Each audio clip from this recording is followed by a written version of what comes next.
Je voudrais parler d'un sujet extrêmement important.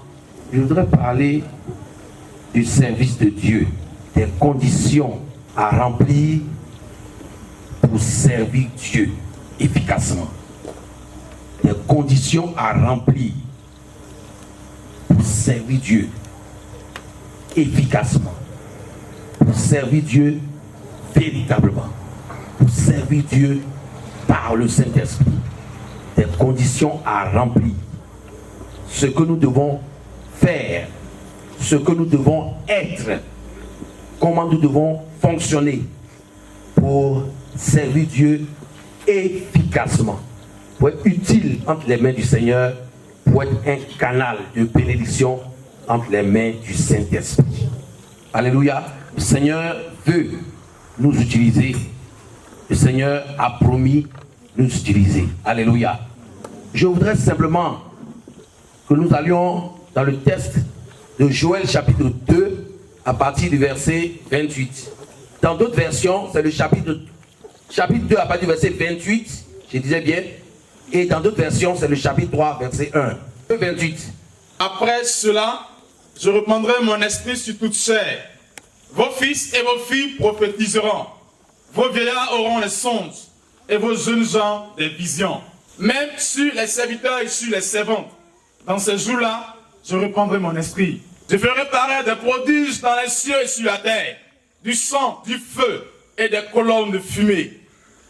Le soleil se changera en ténèbres et la lune en sang avant l'arrivée du jour de l'Éternel, de ce jour grand et terrible. Alors quiconque invoquera le nom de l'Éternel sera sauvé. Le salut sera sur la montagne de Sion et à Jérusalem, comme a dit l'Éternel, et parmi les rescapés que l'Éternel appellera. Alléluia. Alors, ce passage est un passage, je dis ce soir, on va être direct. Ce passage, cette parole-là, elle s'est déjà accomplie.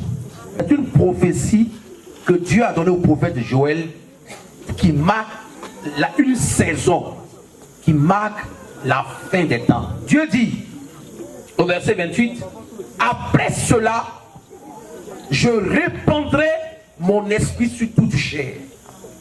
Vous savez, avant, l'Esprit de Dieu, quand l'Esprit de Dieu descendait sur le peuple de Dieu, il descendait essentiellement sur trois catégories de personnes.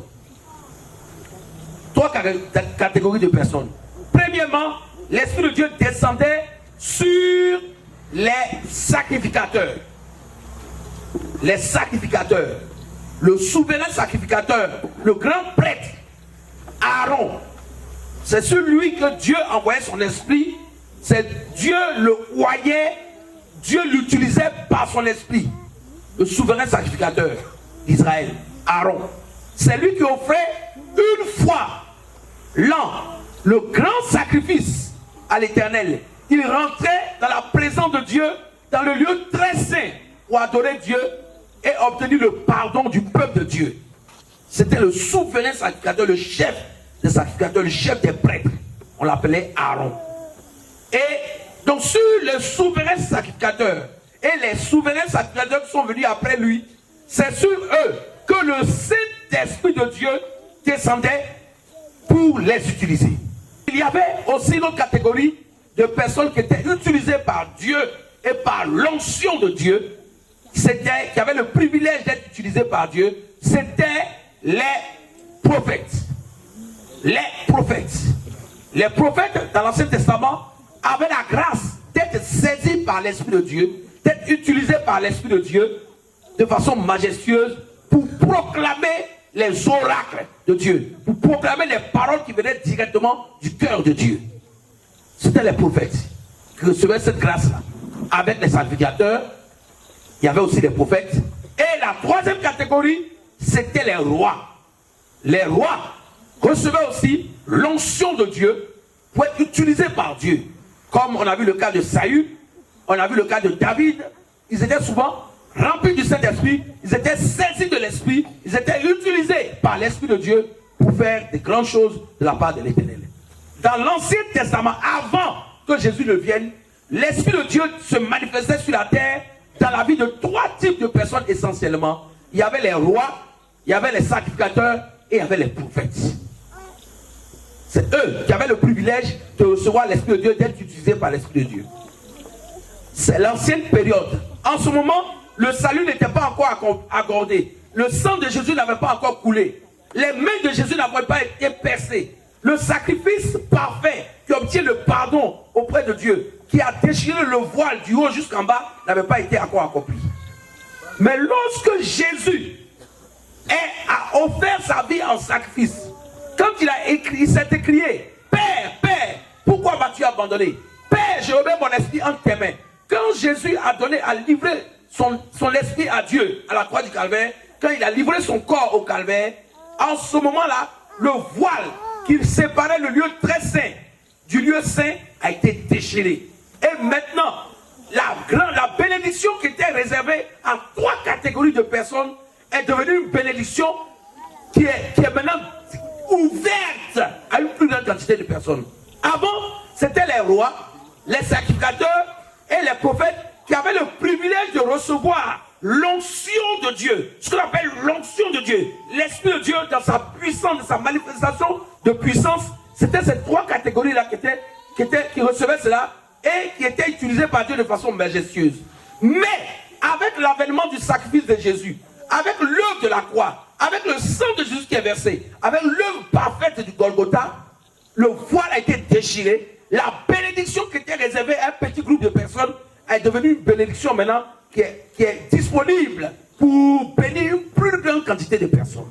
Il y a très longtemps de cela, que Dieu a agi, il a accompli, il a ouvert les portes de la grande bénédiction. Avant, la bénédiction était serrée. C'était difficile d'avoir part au Saint-Esprit. C'était sélectif. C'était quelques personnes seulement qui avaient ce privilège-là. Mais, grâce à l'œuvre merveilleuse que le Seigneur Jésus a accomplie à la croix, la bénédiction qui était réservée pour une petite poignée de personnes est devenue une bénédiction maintenant qui est disponible pour tous ceux qui ont soif, pour tous ceux qui désirent sincèrement s'approcher de Dieu, qui désirent sincèrement être utilisés par Dieu. La grâce leur est accordée à cause de Jésus de recevoir la même onction qui descendait sur les rois, qui descendait sur les prophètes, qui descendait sur les sacrificateurs. Cette même onction peut aujourd'hui descendre sur tous les êtres humains qui s'approchent de Dieu au travers de Jésus. Je voudrais qu'on acclame le Seigneur Jésus pour son œuvre à la croix. Alors, c'est ça que le prophète Joël a annoncé comme message prophétique. Il dit, le temps vient. Dieu dit, quand ce temps-là va arriver, je répandrai de mon esprit sur toute chair. En ce moment, Jésus n'était pas encore arrivé. Quand le prophète Joël annonçait ça, il prophétisait qu'un temps va venir où Dieu, ce qu'il avait réservé pour un petit groupe de personnes privilégiées, il va disposer ça pour pour le monde entier, pour tous ceux qui auront réellement soif et qui vont passer au travers de Jésus. Dieu va libérer la bénédiction. Et ce temps est arrivé. On le voit, le même passage a été repris dans Actes chapitre 2, où Pierre, quand ils ont reçu le baptême du Saint-Esprit le jour de la Pentecôte, Pierre est sorti, les gens comprennent, dit, mais c'est des soulards, ils sont ivres, c'est parce qu'ils ont bu beaucoup de vin qu'ils sont en train de faire du bruit qu'on a ce matin. C'est là Pierre leur a dit, non, ce n'est pas une affaire de vin. Ce que vous êtes en train de voir, c'est l'accomplissement de cette prophétie-là. Donc, Pierre a déclaré, elle a repris exactement la prophétie et il a déclaré que ce que vous êtes en train de voir, c'est ce que Dieu avait dit.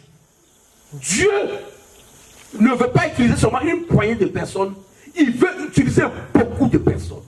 Dieu veut utiliser beaucoup de personnes. Dieu veut utiliser beaucoup de personnes. Dis à ton frère, Dieu veut utiliser beaucoup de personnes. Avec conviction, il faut lui dire. Encore. Dis-lui, Dieu veut se servir de toi. Encore. Encore. Alléluia. L'onction du Saint-Esprit. Dieu veut utiliser beaucoup de vases, beaucoup de personnes. Le Seigneur Jésus, à un moment donné, a fait une prière. Il a dit à ses disciples, priez le maître de la moisson d'envoyer des ouvriers dans la moisson.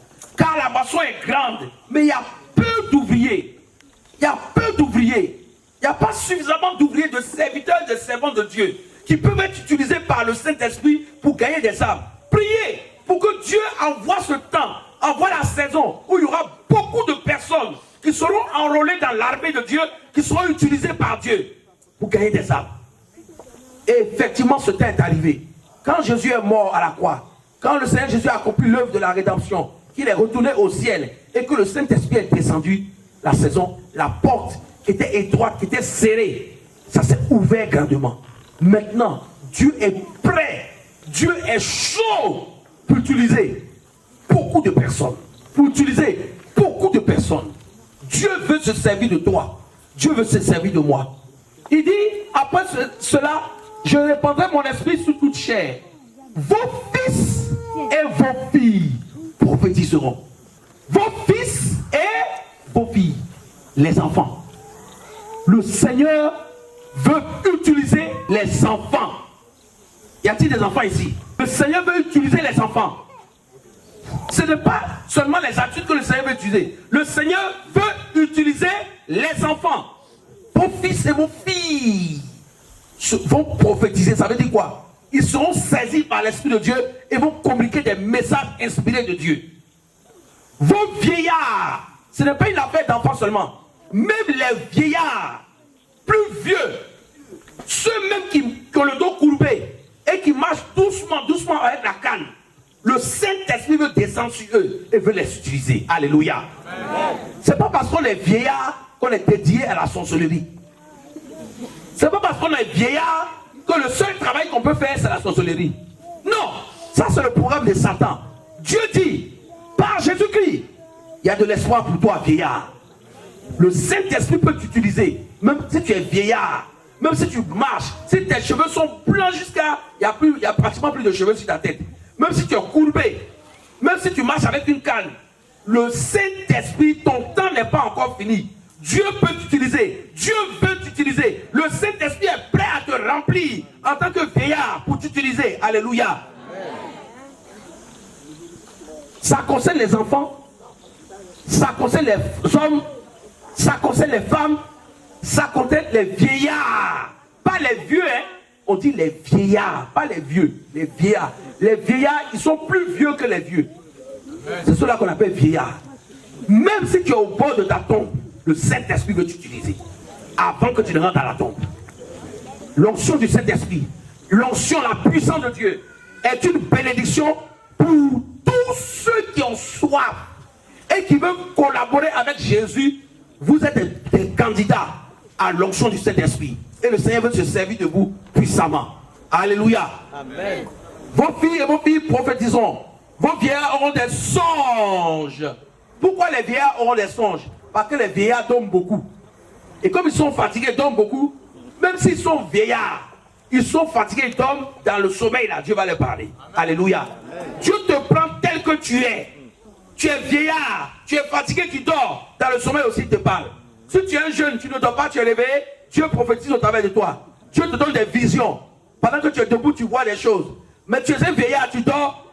Le même Saint-Esprit, tu utilises en tant que vieillard. Le même Saint-Esprit, tu utilises en tant que jeune. Le même Saint-Esprit utilise des filles. Le même Saint-Esprit utilise des jeunes gens. C'est un passage très important. Ça montre le cœur de Dieu. Dieu veut répandre son esprit et veut utiliser beaucoup de personnes. Dieu veut utiliser beaucoup de personnes. Mais le problème, qui est prêt à être utilisé par Dieu? Beaucoup ne sont pas prêts. Ils s'amusent. Dieu a ouvert les portes de la bénédiction. Dieu dit, venez prendre, venez chercher. Mais personne ne vient chercher. Tout le monde est distrait. Vous imaginez ça? Le Seigneur veut bénir. Il veut utiliser. Il veut oindre. Mais combien qui sont prêts à venir à Dieu, à se laisser former, à se laisser façonner pour être utilisés par le Seigneur? Combien? Beaucoup ne veulent pas se laisser dans les mains du Seigneur pour que Dieu les oie. Ils sont distraits par beaucoup de choses. Et ils se laissent distraire par beaucoup de choses. Verset 29. Dieu dit, même sur les serviteurs et sur les servantes, ça veut dire quoi? Les serviteurs, c'est quoi? Les boys. Même si les boys et si les bonnes, ceux qui sont dans ta maison, qui travaillent dans ta maison, les manœuvres au champ, Dieu dit en ces jours-là, je ne vais pas trier. Ce n'est pas sur les patrons seulement. Je vais aller même jusqu'à sur les serviteurs, sur les servantes, sur les bonnes, sur les boys, sur les quoi? Sur les manœuvres qui sont dans ta maison. Je veux répandre mon esprit. Je veux trouver des vases au milieu des riches. Je veux trouver des vases au milieu des pauvres. Je veux trouver des vases au milieu des grands. Je veux trouver des vases au milieu des petits. Je veux trouver des vases au milieu des vieux. Je veux trouver des vases parmi les vieillards. Je veux trouver des vases parmi les femmes. Je veux trouver des vases parmi les hommes. Je veux trouver des vases parmi les jeunes filles. Je veux trouver des vases parmi les jeunes gens. Dieu veut utiliser. Dieu veut oindre. Dieu veut se manifester. Dieu cherche des canaux. Dieu cherche des chemins par lesquels passer pour se révéler au monde. Mais où sont les gens? Les gens sont distraits. Les gens ont d'autres choses dans leur tête. C'est l'argent qu'ils cherchent. Ils ne cherchent pas Dieu pour être utilisés par Dieu. Ils ne cherchent pas le Saint-Esprit. Ils sont intéressés par d'autres choses. Dieu a un souci de se révéler au monde, de se démontrer à la génération, de se glorifier. Mais qui va se disposer? Qui se dispose pour que Dieu l'utilise? Voilà le problème du Seigneur. Il y a un problème. C'est pourquoi Jésus a dit, priez. Priez le maître de la moisson d'envoyer des ouvriers dans la moisson. La moisson est grande. Il y a un besoin. Mais personne ne veut se disposer. Personne ne veut se laisser utiliser. Personne ne veut être rempli du Saint-Esprit pour être utilisé par le Seigneur. Tout le monde se préoccupe de son argent, de ses affaires, de sa retraite, de construire sa maison au village. Personne n'a le souci du royaume de Dieu. Jésus a dit, lorsque vous priez, dites, notre Père, que ton règne vienne. Mais combien qui sont ici qui demandent que le règne de Jésus vienne? Seigneur dit, Seigneur, il faut attendre que ton règne ne vienne pas. Laisse-moi me marier d'abord, construire ma maison au village, après ma retraite, puis après ton règne n'a qu'à venir. Même dans l'église. La Bible dit, l'esprit et l'épouse dit, viens. Ça c'est à la fin. Mais aujourd'hui là, est-ce que vraiment l'esprit et l'épouse, l'église dit à Jésus de venir actuellement? Il y a des gens qui disent, mon cher, je n'ai pas fini d'avoir mon mariage, mon avion, ma percée, mon visa. Je n'ai pas eu tout ça, et puis quoi? Le Seigneur va venir, il n'a qu'à attendre. C'est le temps du Saint-Esprit. Dieu veut utiliser, Dieu veut faire du bien. Je dis, dans ces jours-là, je répandrai mon esprit, je ferai paraître des prodiges dans les cieux et sur la terre, du sang, du feu et des colonnes de fumée. Le soleil se changera en ténèbres et la lune en sang avant l'arrivée du jour de l'Éternel. Ce passage-là, je vais vous expliquer rapidement. Ce que vous voyez là, je ferai paraître des prodiges dans les cieux et sur la terre. Oui, avec le ministère du Saint-Esprit, pendant que nous sommes en train d'agir sur la terre ici, avec le Saint-Esprit, dans le monde invisible, il y a du feu, il y a du sang, il y a de la fumée. Pourquoi? Parce que le feu, le sang, de la fumée, et la fumée, c'est le symbole de la guerre spirituelle, de la guerre. Amen. Pendant que nous sommes en train de prêcher comme ça, vous voyez, tout est calme. Mais dans le monde spirituel, rien n'est calme. Ça chauffe là-bas, ça bataille fort. Il y a du sang qui coule, il y a du feu qui s'allume, il y a de la fumée, il y a des coins qui sont en train de brûler. Pendant que nous prêchons la parole comme ça, le feu est en train de brûler des choses dans le monde spirituel. Il y a des choses qui prennent feu dans le monde spirituel. Et ça, c'est le ministère du Saint-Esprit. C'est ce que le Saint-Esprit fait à travers les hommes et les femmes qui se laissent utiliser par Dieu. Le Saint-Esprit dégage, libère un feu. Le Saint-Esprit déclenche une bataille spirituelle. Le Saint-Esprit fait que dans l'invisible, il y a des choses qui bougent. Il y a des choses qui bougent dans l'invisible. Lorsque vous vous laissez utiliser par le Saint-Esprit, il y a des choses qui bougent dans l'invisible. Alléluia. Amen. Le soleil se changera en quoi? En ténèbres et la lune en sang avant l'arrivée du jour de l'Éternel. Ça marque un grand combat spirituel de ce jour grand et terrible. Il y aura un combat spirituel terrible. Et ce combat spirituel terrible est déclenché par quoi? Par le fait que le Saint-Esprit remplit des hommes et des femmes sur la terre. Et ces hommes et ces femmes remplis du Saint-Esprit commencent à dégager, à manifester les œuvres de Dieu, manifester la puissance de Dieu, manifester les arts de l'esprit, manifester les dons de l'esprit, manifester les ministères de l'esprit. Et pendant que les hommes et les femmes, les jeunes gens, les jeunes filles, remplis du Saint-Esprit, se laissent utiliser par Dieu dans l'invisible, il y a un combat spirituel qui s'engage, il y a du feu qui s'allume, il y a de la fumée, il y a des bases de Satan qui prennent feu, il y a des forteresses qui tombent, il y a du sang qui coule. Pourquoi? Parce que justement, c'est une guerre. Nous sommes en guerre. Nous sommes en guerre. Et le Saint-Esprit est venu. Jésus a dit, je souhaite que le feu soit allumé. Je souhaite que la guerre commence. Jésus a dit, je suis venu pour jeter quoi? Pour jeter du feu sur la terre. C'est ce que le Seigneur Jésus a dit.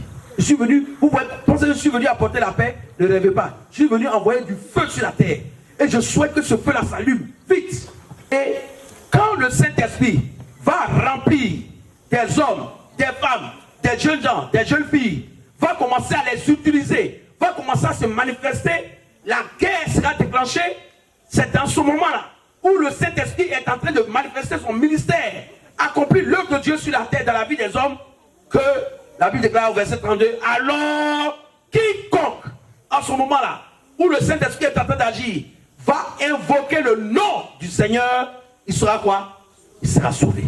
Donc, le Saint-Esprit, dans la vie du chrétien, envoie un combat spirituel, mais à côté de son combat spirituel, il y a un grand salut. Il y a des délivrances, il y a des guérisons, il y a des âmes qui sont arrachées de l'enfer, il y a des âmes qui passent des ténèbres à la lumière, de la mort à la vie, de la puissance de Satan à la puissance de Dieu. Le Seigneur désenvoûte des personnes avec le ministère du Saint-Esprit. C'est pourquoi Jésus a dit, il y a un feu qui doit s'allumer et j'ai le désir ardent que ce feu soit allumé vite. Quand ce feu sera allumé, quand le monde spirituel va commencer à essuyer des coups et des défaites, des attaques du royaume de Dieu, en ce moment-là, sur la terre, c'est le salut qui est en train de rentrer dans les familles, dans les vies. Crois au Seigneur Jésus et tu seras sauvé, toi et toute ta famille. Le salut va commencer à rentrer dans les familles, dans les villages, dans les rues. C'est très important. Voici le plan de Dieu. Dieu veut remplir, Dieu veut utiliser. Et cette nuit, je suis venu vous montrer comment les choses vont se passer. Comment vous allez rentrer dans cette dimension-là. Parce qu'il faut qu'il y ait plusieurs ointes à Daloa pour que l'œuvre avance. Il faut des jeunes, il faut des vieillards, il faut des personnes disponibles, des mamans doivent être ointes pour que Dieu marque le territoire, pour qu'il y ait de salut des âmes, pour que les ténèbres reculent et que la lumière triomphe des ténèbres. Il faut des oints. Tout le monde ne doit pas devenir païen. Tout le monde ne doit pas rétrograder. Tout le monde ne doit pas devenir pécheur. Tout le monde ne doit pas aller derrière le diable.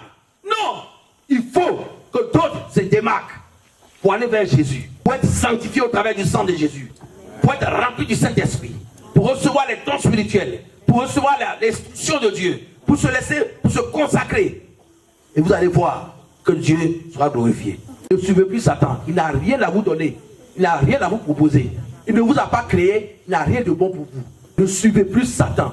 Il ne vous a pas créé. Il n'a rien de bon pour vous. Il n'a aucun bon plan pour vous. Tout ce qui est dans son esprit est mauvais pour vous. Même quand il sourit, il est prêt à vous poignarder. N'allez pas derrière Satan. Ne vous perdez pas votre temps derrière lui. Il n'a aucun amour pour vous parce qu'il ne vous a pas créé. Vous êtes créé à l'image de Dieu. Allez vers Dieu. Dieu n'a aucun mauvais plan pour vous. Tout ce qui est dans son esprit, c'est du bon, c'est du positif. Amen. Dieu dit, j'ai formé pour toi des projets de bonheur et non de malheur. Alléluia. Dieu a de bons projets. Un papa, quand il regarde ses enfants, il a des rêves, de bons rêves pour ses enfants. À moins qu'il soit un sorcier. Quand tu es sorcier, tu as de mauvais projets pour tes enfants. J'ai prié pour une jeune fille, pétée, à l'époque. Quand il priait pour elle, son père dit, pourquoi tu pries pour elle? Tu es qui? C'est ma fille, il faut la laisser. Moi j'ai poulaillé, je prends parmi les poulets ce que je veux, je tue, je mange. Donc lui, un vieux monsieur comme ça, tout ce qui est dans sa tête là, c'est de tuer, manger. Il n'a pas un autre projet pour sa fille. Il veut la tuer, la manger aussi. Ça c'est la sorcellerie qu'il peut avoir, c'est telle pensée. Un homme normal, un père normal, il ne regarde pas sa fille, il ne la voit pas comme poulet, la manger. Ça, il faut avoir la tête, l'esprit d'un sorcier pour voir un être humain comme un poulet qu'on mange. sa propre fille là, son seul rêve, son seul projet qu'il a pour elle, c'est de la transformer en poulet, de la manger. Mais il a pris pour lui aussi. Ce jour-là, il a bien senti pour lui. Elle a été délivrée. Alléluia. Frères et sœurs, je vais être très direct avec vous. Allons-y rapidement dans Jean chapitre 4. Il est temps, grand temps, que Dieu soit glorifié. Dis à ton frère, il est temps. Grand temps, que Dieu soit glorifié. Jean chapitre 4, à partir du verset 7, on va se tenir debout, on va lire ensemble. Jean 4, 7. Je vais tout vous dire et puis je vais partir. Voilà, parce que je veux que ça bouge fort ici à Daloa. Je vais vous dire ce qu'il faut, ce qui doit changer. Et vous allez voir comment Dieu va l'utiliser. Jean 4, à partir du verset 7. Je vais lire pour vous. Une femme de Samarie vient puiser de l'eau. Jésus lui dit, donne-moi à boire. La femme veut quoi? Elle veut de l'eau à boire. Plutôt, Jésus veut de l'eau à boire. Il demande à cette femme, donne-moi de l'eau à boire. La Bible dit, car ses disciples étaient allés à la ville pour acheter des vivres. La femme samaritaine lui dit, comment toi, qui es juif, tu me demandes de l'eau à boire? Parce qu'il y avait pas là entre les juifs et les samaritains. À moi qui suis samaritaine. Parce que les juifs considèrent les samaritains comme des bâtards. Voilà, c'est la réalité des choses. Les juifs les considèrent comme des bâtards. Un peuple qui est mélangé avec des païens. Donc leur sang n'est pas pur. Ce sont des bâtards. Donc ils ne s'approchent jamais des samaritains. Et puis, elle est là, elle voit un juif comme Jésus qui lui demande de l'eau à boire. Elle dit, quoi? Toi, vous qui nous insultez tout le temps là, c'est à moi que tu demandes de l'eau à boire? Tu ne vois pas que je suis une samaritaine? Et Jésus lui dit quoi? Si femme, si tu connaissais le don de Dieu, c'est-à-dire, si tu savais celui-même qui te demande de l'eau à boire là, tu allais bénir le ciel. Beaucoup de gens ont cherché à me voir, ils ne m'ont pas vu. Toi, tu me vois, je te demande de l'eau à boire, tu n'es pas contente. Si tu connaissais le don de Dieu, et qui est celui qui te dit donne-moi à boire, c'est toi qui lui aurais demandé toi-même à boire, et il t'aurait donné de l'eau vive. Alléluia. Amen. Alléluia. Amen. Alléluia. Amen. Tout ce que je suis en train de vous dire là, depuis là, tout passe par Jésus. Vous devez traiter avec Jésus. Je vous dis, Dieu veut vous oindre. Dieu veut vous utiliser. Dieu veut se glorifier dans votre vie. Dieu veut vous toucher. Mais vous devez traiter avec Jésus. Tout se passe par Jésus. Tout se fait avec Jésus. Tout se fait au travers de Jésus. Amen. Sans Jésus, vous ne pouvez rien avoir. Vous ne pouvez rien devenir. Amen. Votre avenir est fermé. Avec Jésus, toutes choses sont possibles. Ce qui est impossible devient possible grâce à Jésus. Amen. Vous ne pouvez pas être béni en dehors de Jésus. Amen. Vous avez besoin de Jésus et d'avoir une relation avec Jésus. Vous avez besoin de considérer Jésus. Vous avez besoin d'appeler Jésus. Vous avez besoin de prier Jésus. Vous avez besoin de vous approcher de Jésus. Vous avez besoin de vous humilier devant Jésus. Vous avez besoin de traiter avec Jésus pour que votre vie change. Pour que votre vie change. Ne cherchez pas de solution ailleurs. Il n'y a pas de solution ailleurs. Il n'y a pas de solution dans les tombeaux. Il n'y a pas de solution dans les cimetières. Ne cherchez pas la solution ailleurs. Allez vers Jésus. Cherchez Jésus. Priez Jésus. Appelez Jésus. Aimez Jésus. Invoquez Jésus. Collaborez avec Jésus. Tissez avec Jésus. Compensez avec Jésus. Il n'y a pas de salut ailleurs. Il n'y a de salut en aucun autre. Il n'y a de salut en aucun autre. Dieu n'a pas prévu un autre chemin par lequel se révéler à nous puissamment, si ce n'est la personne de Jésus. Amen. Si tu connaissais le don de Dieu, et qui est celui qui te dit donne-moi à boire, c'est toi au contraire qui allais te presser de demander à boire. Tu as eu la chance, le bonheur de voir Jésus et tu es en train de t'amuser. Tout le monde ne le voit pas comme ça. Et ce jour-là, tu te retrouves seul avec lui au puits et tu fais le malin. C'est toi au contraire. Tu dois dire Dieu merci. Celui que tout le monde cherche ne voit pas là. Moi je l'ai trouvé. Aujourd'hui là, pour moi va sortir. Il a dit à la femme, c'est moi qui suis la source de l'eau vive. tout ce qu'il te faut se trouve auprès de moi. Femme, que cherches-tu dans ce monde? Jeune homme, que cherches-tu dans ce monde? Jeune fille, que veux-tu pour ta vie? Qu'est-ce qui ne va pas dans ta vie? Tu as besoin de Jésus. Tu as besoin de Jésus. De t'approcher de Jésus. De prendre Jésus très au sérieux. Ton histoire va changer. Ton avenir va changer. Ta destinée va changer. Des choses glorieuses vont prendre place dans ta vie. Seigneur, tu es la femme. Tu n'as rien pour puiser. Et puis toi, tu vas me donner de l'eau vive. Comment? C'est moi qui ai le seau pour puiser. Toi, tu n'as pas quelque chose pour puiser. Comment tu vas me donner de l'eau de vie? Et puis le puits est profond. Comment tu as fait pour avoir l'eau de vie? Es-tu plus grand que notre père Jacob qui nous a donné ce puits et qui en a bu lui-même ainsi que ses fils et ses troupeaux? Jésus lui répondit, quiconque boit de cette eau aura encore soif. Mais celui qui boit de l'eau que moi Jésus je vais lui donner, il n'aura plus jamais soif. Il n'aura plus jamais soif. Il y a l'eau et l'eau. Il y a l'eau et l'eau. J'ai appris et j'ai vu ce matin. Ici, il y a une eau quoi? Une eau de source. Ah. Vous avez l'habitude de puiser l'eau. Mais il y a l'eau et l'eau. Ah, voici l'eau de source. Jésus dit, moi là, je suis l'eau de source. Tu as l'habitude de boire de l'eau. Mais ce que moi je donne n'a rien à voir avec ce que toi tu bois. Tu bois habituellement, ça n'a rien à voir avec ce que moi je donne. Si tu bois pour moi là, tu ne vas plus jamais avoir envie des autres eaux. Je suis la source de la vraie eau. Cette eau là, quand tu la bois, il y a une satisfaction.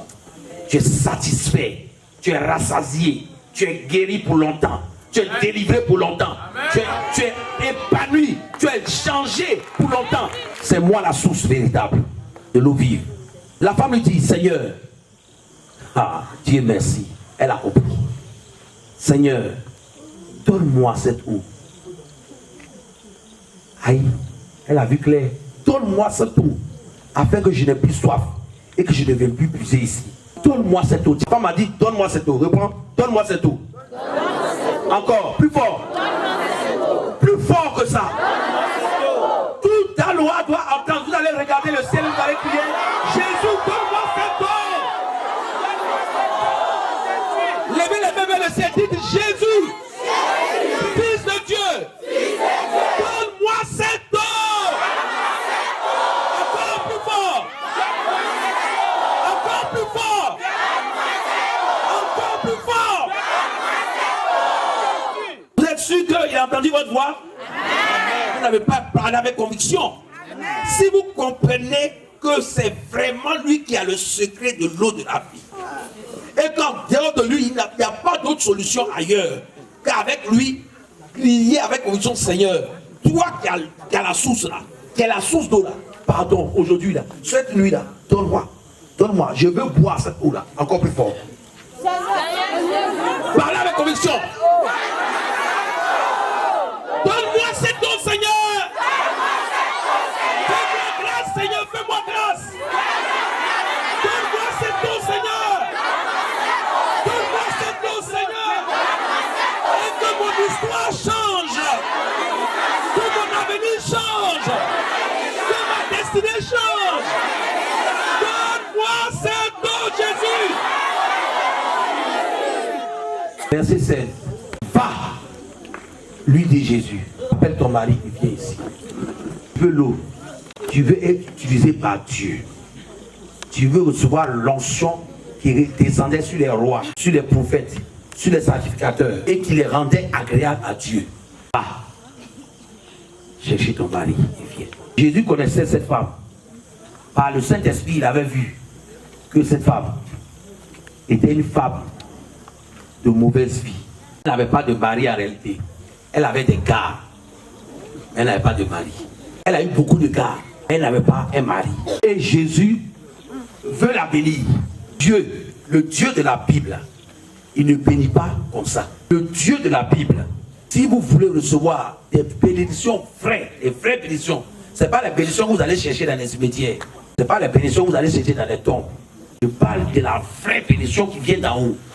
Jésus a dit ne cherchez pas parmi les morts celui qui a la vie. Vous ne pouvez pas trouver la vie dans la mort. Cherchez la vie auprès de Jésus et non auprès de la mort. Toute bénédiction qui vient du séjour des morts est une bénédiction morte. ça ne peut pas vous envoyer loin. La vraie bénédiction vient de Jésus. Et vous pouvez l'avoir auprès de Jésus. Mais Jésus a dit à la femme, va chercher ton mari. Ça veut dire, ton péché là, ce qui est dans ta vie, il y a quelque chose dans ta vie qui peut t'empêcher d'être exaucé. Il faut faire sortir ça. Si tu veux que Dieu te donne quelque chose de vrai, de fort, une bénédiction vraie, forte, profonde, durable, éternelle, ce qui est dans ta vie, qui ne le glorifie pas là, il faut sortir ça. Il faut sortir ça. Il faut sortir ça. Il faut sortir ça. Il faut te confesser. Il faut te confesser. Il faut libérer ton cœur. Il faut vider. Parce que ces gens de bénédiction là, ça ne se mélange pas à n'importe quoi. Tu ne peux pas avoir les deux. Ou tu as un, ou tu as l'autre. Tu dois laisser pour le diable pour que Jésus te donne pour lui le vrai. Va chercher ton mari. La femme dit, un problème. Je n'ai pas de mari. Jésus dit, aujourd'hui tu as dit la vérité pour la première fois. Habituellement quand tu demandes où est ton mari, il dit mon mari est à la maison. Mais comme elle est devant Jésus, et elle a bien compris que c'est une affaire, si elle s'amuse, elle va rater sa bénédiction. Aujourd'hui elle a dit la vérité. Je n'ai pas de mari. Jésus dit c'est vrai. Tu en as eu même 6. Celui avec qui tu es même là, ce n'est pas ton mari. Ça veut dire quoi? Elle a eu des gars. Dieu fait la différence entre mari et gars. Dieu fait la différence entre mari et concubin. Pasteur, c'est mon mari. C'est ton mari. C'est vraiment ton mari. Dieu, ce que Dieu appelle mari, ce n'est pas ce que nous on appelle mari là. Ce que Dieu appelle femme, ce n'est pas ce que nous on appelle femme. Pasteur, c'est ma femme, hein. Dieu te dit un peu. C'est ta femme. C'est sûr que c'est ta femme. Tu as fait ce qu'on fait pour qu'on dise que quelqu'un est sa femme là. Tu as fait ça. C'est mon mari. Qu'est-ce que tu as fait? Les pas que tu as posés qui montrent que cet homme c'est ton mari. Non? On s'est croisés au quartier temps. Ah bon? Et tu appelles ton mari. C'est ton cas, c'est pas ton mari. Tu peux mêler les choses. Et tu vas, Seigneur, bénis mon mari. Bénis mon mari. Le Seigneur dit, tu parles de qui? Quand je regarde à côté de toi, je ne vois pas un mari. C'est toi seul qui vois un mari. Moi, je ne vois pas un mari à côté de toi. Je vois un garçon à côté de toi. Je vois un jeune homme. Même s'il a les cheveux blancs, je le vois comme un jeune homme. Il n'a pas fait ce qu'on fait quand on est mari. Un mari, c'est pas ça. 15 ans, 20 ans, tu es la femme, tu ne la maries pas. Et tu t'appelles mari. Tu n'es pas mari. Tu es un petit garçon. Ça va, tu es un petit garçon, tu ne connais pas les valeurs des choses. Tu joues avec les choses. Si tu es mari, pourquoi depuis tu as besoin de 25 ans avant de prendre des décisions d'abord? Et avant de prendre des décisions, pendant que tu prends des décisions là, tu es en train de réfléchir là, les enfants s'enlisent, les enfants viennent seulement. Les enfants viennent seulement. Et puis, tu es toujours en train, tu es dans l'amusement seulement. Hein? Et tu t'appelles mari, tu n'es pas un mari. Tu n'es pas un mari. Tu es un semblant de mari. Tu es l'ombre d'un mari. Tu n'es pas un mari. Dieu fait la différence. Avec Dieu, les choses sont claires. Ou c'est ça ou c'est pas ça. C'est pas les choses à moitié. Hein? 25 ans, on a connu ça. Une femme. 25 ans. Maintenant, le monsieur la voit à la mairie.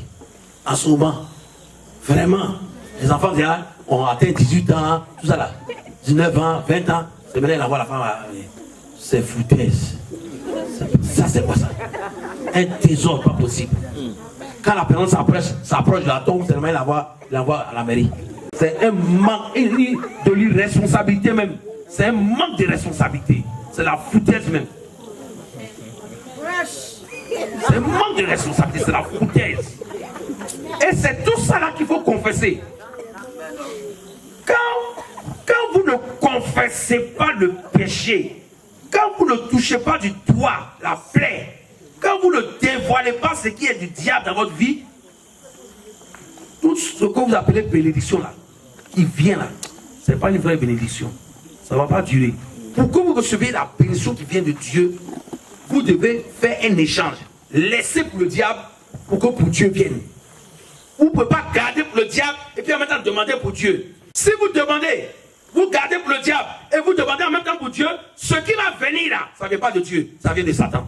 C'est pourquoi, avant de prier même pour le baptême du Saint-Esprit des gens, vous devez vous assurer que que les gens ont vraiment coupé avec le diable. Sinon, ils reçoivent un esprit qu'on appelle l'esprit de Python. Ils parlent la langue et puis en même temps ils vivent dans la débauche. Vous comprenez? Il y a des gens qui parlent la langue dans nos églises. C'est ça qui nous a trompés dans nos églises. Baptême du Saint-Esprit, baptême du Saint-Esprit. Les gens, la repentance n'a pas été profonde jusqu'à un certain niveau.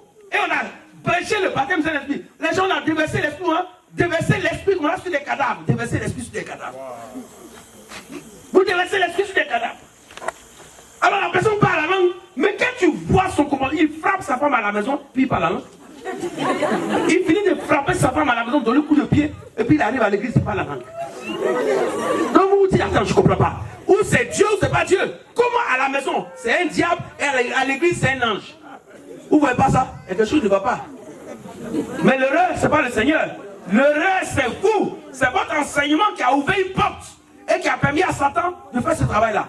Dieu ne fait pas les choses comme ça. Jésus a dit, tu veux de l'eau vive, va chercher ton mari d'abord. Problème de la repentance, du renoncement aux œuvres mortes. Tant que ce problème n'est pas réglé, n'ouvrez pas la porte de la bénédiction. Sinon les gens, des faux esprits vont profiter. Des serpents vont profiter pour entrer. Les gens n'ont pas fini avec le péché. Ils sont dans le péché. Ils aiment le péché. Ils entretiennent le péché et on leur promet le baptême du Saint-Esprit. Hommes, frères, que ferons-nous? Pierre dit, répentez-vous. Répentez-vous, c'est la première des choses que Dieu demande à un homme. Répands-toi. Reconnais ton péché. Avoue ton péché. Délaisse ton péché, c'est ce qu'on appelle la repentance. Reconnaître, avouer, délaisser. Pour obtenir la miséricorde de Dieu. Répands-toi. Répentez-vous. Et que chacun de vous soit baptisé au nom du Seigneur Jésus pour le pardon de vos péchés. Et vous recevrez le don du Saint-Esprit. C'est après. Le Saint-Esprit ne vient pas dans la boue. Alors ce Saint-Esprit que tu as reçu dans la boue là, je mets des points d'interrogation sur ce Saint-Esprit là. C'est pourquoi tu peux frapper ta femme, tu peux mentir comme il faut, tu peux tromper ton mari, et puis il n'y a rien. Et puis tu viens à l'église, alléluia, les mains que tu as pris pour faire la masturbation là, les mains sont pleines d'impureté, alléluia, gloire à Dieu, et puis ça te dit rien quoi. Et puis tu t'en vas à la maison, et puis 5 ans, et puis 10 ans, et puis 15 ans, tu es dans l'église, et puis tu es toujours dans les conneries seulement, et puis tu viens, tu lèves tes mains, tu dis gloire à Dieu, ça te dit rien. C'est pas sûr que c'est le vrai Saint-Esprit. Le Saint-Esprit va nous envoyer au ciel là, va te laisser dans la boue comme ça, et puis il va aller te dire, et puis il va continuer de t'utiliser. Je ne crois pas. Quand tu as le vrai Saint-Esprit, même quand tu dis un petit mensonge, tu n'es pas en paix jusqu'à... Tu dois confesser, tu dois... L'Esprit de Dieu ne te laisse pas tranquille. Ne laisse pas le péché dans ta vie. Il combat le péché dans ta vie. L'Esprit de Dieu parle la langue au travers de toi, mais il laisse le péché dans ta vie. Ce Saint-Esprit-là, je n'y crois pas. Ça ressemble plus à un python. Avant de recevoir la bénédiction, va chercher d'abord ton mari. Ce qui est caché là, que tu caches là, ton péché mignon là, ce que tu caresses là, va sortir ça. Sors ça, quand on va finir ça, on verra maintenant la bénédiction va venir. C'est ça le problème. C'est pourquoi les serpents se sont infiltrés dans l'église par le parler en langue. Tu ne parles en langue, Satan. Mais même du côté des sorciers là-bas, les féticheurs là, il y a des féticheurs. Il y a quelqu'un qui m'a expliqué, on dit un témoignage. Il dit, un féticheur, il t'a dit comme ça, il a soulevé un poulet. C'est-à-dire quand tu viens le voir, faire une démonstration avant de commencer. Il soulève un poulet, il parle en une langue. Quand il finit de parler, le poulet est sec. Sec, dur comme caillou. Il le jette. Et puis il dit, on n'a qu'à parler de ton problème maintenant. Aïe. Ça c'est l'entrée en matière. Il a parlé. Puis le poulet devient sec. Et puis il commence. Il faut me poser ton problème maintenant. Si c'est pas la langue là, il y en a dans la lumière, il y en a dans les ténèbres aussi. Ce n'est pas un critère suffisant. Le critère, c'est la sanctification qui accompagne le parler en langue. Je parle en langue et j'ai la crainte de Dieu en moi. Et je me sanctifie. Je m'éloigne du péché. C'est ça qui montre que l'esprit que j'ai reçu est l'esprit du Seigneur. Satan ne nous sanctifie pas. Satan peut nous faire parler en langue, mais ne nous sanctifie pas. Il va te sanctifier pour que toi tu as le ciel, et puis il va rester sur la terre. Tu as menti. Tu vas parler en langue, et puis tu vas aller en enfer. Tu vas avoir des visions, et puis tu vas aller en enfer. Tu vas prophétiser, puis tu vas aller en enfer. Qui est fou? Moi, je suis en enfer, et puis toi, tu vas me dépasser pour aller où ça? Au ciel. Tu as menti. J'étais là-bas, on m'a chassé. Tu vas parler la langue, hein. Tu vas prophétiser. On va se retrouver tous ici en enfer. Ça, c'est la loi de Satan. Mais le Saint-Esprit, le vrai Saint-Esprit, tu vas parler en langue. Tu vas prophétiser. Tu vas craindre Dieu. Tu vas te sanctifier. Voilà. Voilà. Ça, c'est la réalité. C'est ce qui est authentique. Vous voulez le vrai ou vous voulez le faux? Dis-moi à ton frère, tu veux le vrai ou bien tu veux le faux? Ou bien tu veux le semblant? Tu veux l'à peu près? Hein?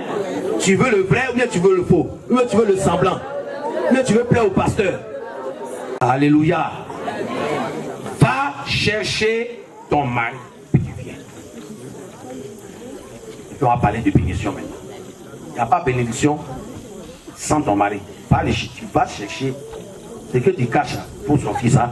On va parler de bénédiction. Attends, si vous êtes bien. Abidjan là-bas, là, c'est gâté. Et oui, Abidjan, c'est gâté. Les gens viennent à la veillée. Ils s'en vont en boîte de nuit. Hein? Diacre. Diacre, hein? Il est professeur, il cherche les petites filles là. Il cherche les petites filles pour leur donner des notes. Il finit ça, il va en boîte de nuit. Et puis il vient à la veillée, à minuit. À la veillée comme ça. Il est diacre. Ce n'est pas un diacre. On a enlevé le B, le C là, on va mettre un B. C'est un diable. Diabolos. Vous voyez? Aucune crainte de Dieu. Et Abidjan, c'est versé. Les églises ont honte là-bas. Quand tu dis même que tu es pasteur, les gens te regardent comme ça, disent, mon frère, pasteur, vraiment, tu fais pitié même. Quand tu dis que tu es pasteur, quand tu dis quelque part que tu es pasteur, Abidjan, tu fais pitié. C'est parce que tu n'as rien eu. Il n'y a pas autre travail que tu as à faire, quoi. C'est pour ça que tu es devenu pasteur. Sinon, comment ça fait pitié. Le mot même pasteur est devenu une honte à Abidjan. Tellement les pasteurs font des conneries. Et tout cela.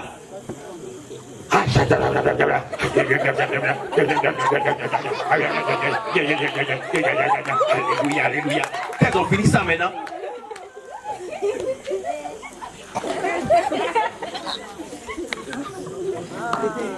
Je ne sais pas comment ils font, hein. Ils sont trop forts. Et plus ils mentent, plus leur ministère prospère. Plus ils commettent impunité, leur ministère prospère. Plus ils commettent adultère, leur ministère prospère. Je ne sais pas par quel Saint-Esprit. Mais ce qui est sûr, ce n'est pas le Saint-Esprit de Jésus. Alléluia. C'est pas possible. L'Esprit de Jésus peut même... Même mensonge, tu n'es pas en paix. Mais comment lui fait? Il dépasse mensonge, il va dans la publicité, il va dans l'adultère, il va dans tout ça là. Et puis il n'y a rien. Bon. C'est pourquoi le monde se moque de nous. Les gens vraiment, vos églises là même, c'est des boutiques même quoi. C'est des boutiques, c'est des businessers. C'est des businessmen. Ils se moquent de nous pas. Un truc ridicule. Pourtant c'est un métier noble.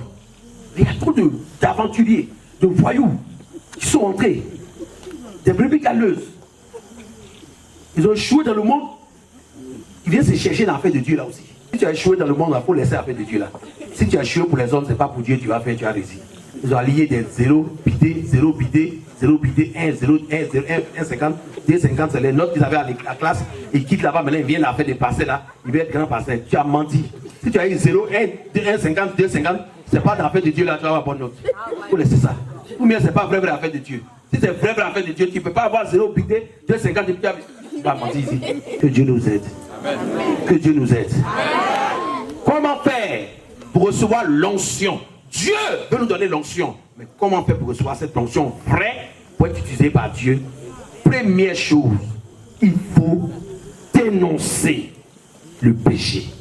Il faut se séparer du péché. Il faut rompre avec le péché. Il faut couper les liens avec le diable, avec l'ancien maître. Il faut venir à Jésus. Alléluia. Alléluia. Alléluia. Alléluia. Alléluia. Tu vas recevoir la vraie bénédiction. Pas un semblant, pas la pacotille, pas une imitation. La vraie bénédiction. Si tu renonces au péché et tu viens vraiment à Jésus de tout ton cœur, de toute ton âme, de toute ta force, tu joues franc jeu, tu es sincère, tu es véridique, ton portable là, tous les contacts, les numéros de téléphone, façon, dans ton iPad, iPhone, ton smartphone là, les vidéos que tu as enregistrées là, toi-même tu connais, tu sais. Tu demandes pardon à Dieu, Seigneur, je ne veux plus faire ça, oh. Mais quand tu finis de dire je ne veux plus faire ça, tu ouvres ton iPhone, iPad, et puis maintenant les vidéos que tu as gardées là, pour venir rincer tes yeux là, tu les supprimes. Sinon ta repentance n'est pas vraie. Ta repentance, ce n'est pas ce que tu dis à Dieu. C'est ce que tu fais après avoir dit à Dieu, demander pardon là. Ce que tu fais après là. C'est ça qui montre que tu t'es repenti, mais tu ne t'es pas repenti. Tu dis Seigneur, je te demande pardon. Mais quand tu descends de la montagne, tu retournes vers ce que tu as vomi. Tu n'es pas encore repenti. Quand tu as dit Seigneur, je te demande pardon, sois concret. Prends ton portable et puis les numéros de téléphone de tes copains là, pour les supprimer. C'est ça la repentance. Sinon ta délivrance ne peut pas commencer. On peut tromper un homme, on peut tromper le pasteur, on ne peut pas tromper Dieu. Dieu n'est pas ton camarade, il sait que tu ne t'es pas repenti. Puisque tu as laissé les téléphones, les contacts sont toujours là. Les photos de tes anciens gars sont toujours là, dans ta chambre. Dans ta caisse là, dans la chambre, les vieilles photos là sont là. Où tu étais en caleçon, en slip, ou bien en maillot de bain à la plage là. Ça est toujours là. Mais tu demandes à Dieu pardon avec ta bouche. Mais dans ton album là, les photos, les vieilles photos où tu étais au bord, sous les cocotiers sont là. Donc il n'y a pas une vraie repentance. C'est la comédie que tu es en train de jouer. Et tu penses que le vrai Saint-Esprit va regarder tout ça là, il va venir descendre sur toi. Hein? Quand on va forcer. Oui, on va forcer pour que tu reçois le baptême du Saint-Esprit, on force. Je vois des gens qui forcent. Oh Seigneur, il n'a qu'à recevoir. On tourne la personne du gars. Il dit, on va forcer, on force ces choses-là. Parce que les gens ont besoin de végétariens, ils ont besoin de se montrer. Donc il faut que les gens tombent, on va forcer. C'est quoi? S'il ne doit pas être béni, laisse-le. Celui qui doit être béni là, on ne force pas. Quand on vient en même temps, il reçoit. Mais on est obligé de forcer, c'est qu'il y a un obstacle. Et on veut casser l'obstacle par la force. Il y en a même qui vont poser tac. Les gens sont dangereux, hein. Ils posent tac même. Oh, vraiment. Est-ce qu'on est obligé de faire ça? Mais qui t'a envoyé dans le ministère même? Si tu n'as pas fini de faire le judo, reste là-bas. Mais tu quittes le judo, tu viens à la fin de Jésus là, tu poses tac.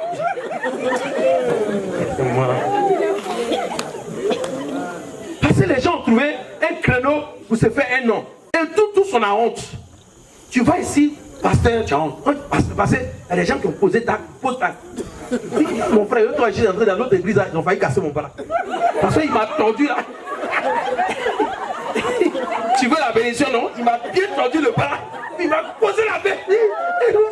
Je suis tombé, c'est pas parce que le Saint-Esprit. Mais vraiment, mes pieds ne pouvaient plus tenir.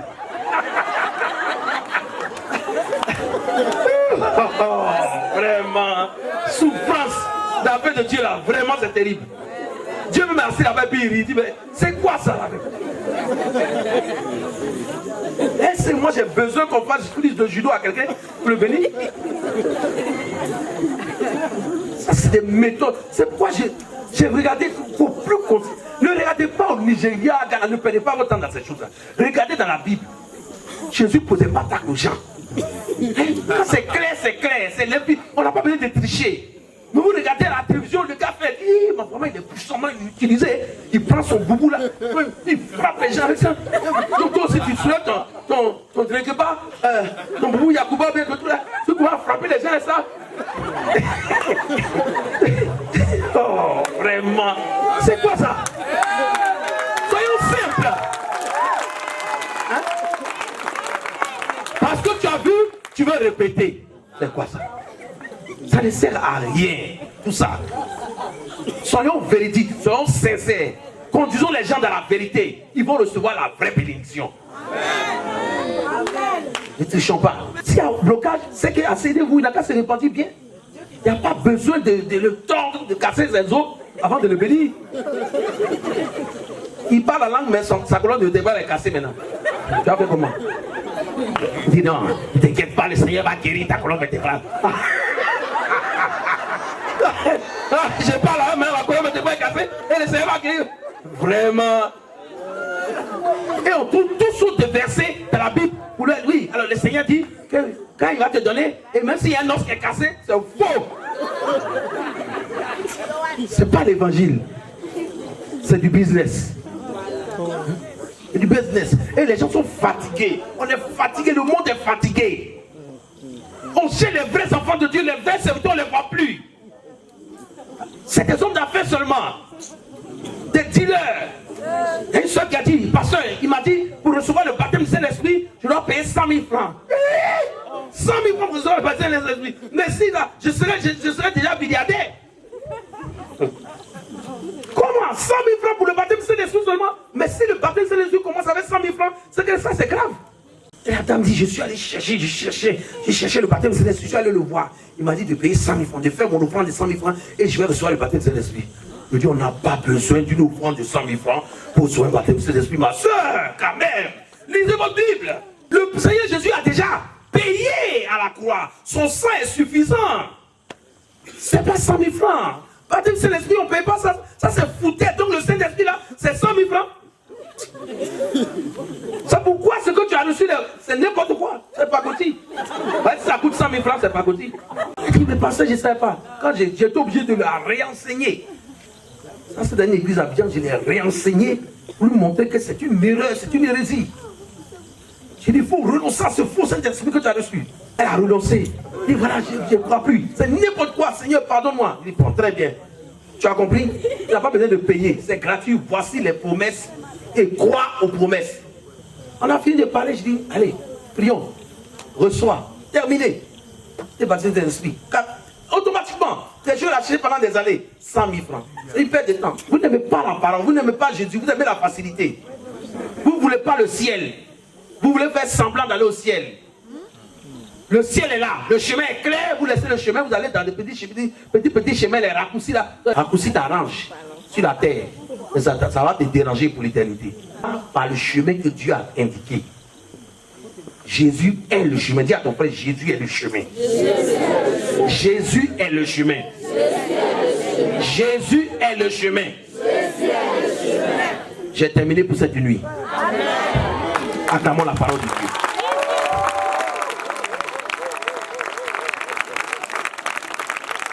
Jésus est le chemin. Jésus est le chemin. Jésus est le chemin.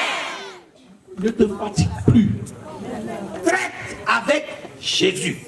Attrape les pieds de Jésus. Convainc Jésus. Il faut dealer avec Jésus. Il faut te présenter à Jésus. Il faut supplier Jésus. Il faut t'approcher de Jésus. Tu vas voir ce qui va t'arriver. Dieu n'a pas prévu une bénédiction dans une autre adresse ailleurs qu'en Jésus. Si tu joues avec Jésus, tu joues avec ta vie. Tu joues avec ton éternité. Tout ce qui t'appartient, tout ce que Dieu a réservé pour toi, se trouve derrière Jésus.